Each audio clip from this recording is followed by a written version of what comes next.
Hello everyone, আসসালামু আলাইকুম। আপনারা সবাই কেমন আছেন? আশা করি ভালো আছেন। কাছে কিংবা দূরে যেখান থেকে আমার ভিডিও দেখছেন, আপনাদেরকে জানাচ্ছি আন্তরিক ধন্যবাদ। আমি ফিরে এসেছি আপনাদের মাঝে নতুন একটি রেসিপি নিয়ে। আজকে আমি বানাবো মাছের টিকিয়া কাবাব। তো ফ্রাই প্যানে তেল দিয়ে দিয়েছি, তেলটা গরম হয়ে গিয়েছে। এখন দিয়ে দিব পেঁয়াজ কুচি,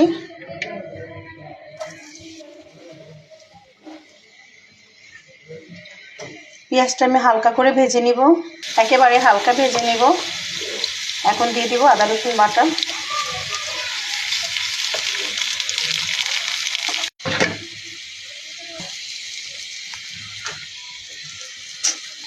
সাথে দিয়ে দিব আলু সিদ্ধ,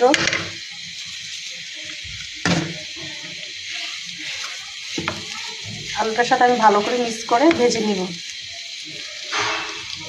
এখন দিয়ে দিব কাঁচামরিচ কুচি, দিয়ে দিব ধনিয়া পাতা কুচি।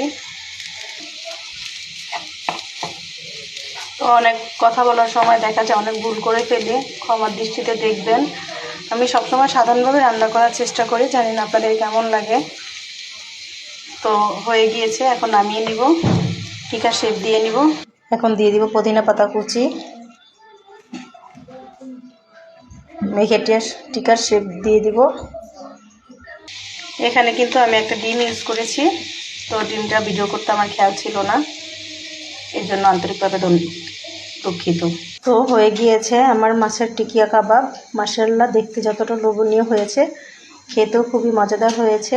তো যারা খাননি এভাবে ট্রাই করে দেখতে পারেন। আজকে এই পর্যন্তই। আল্লাহ হাফেজ।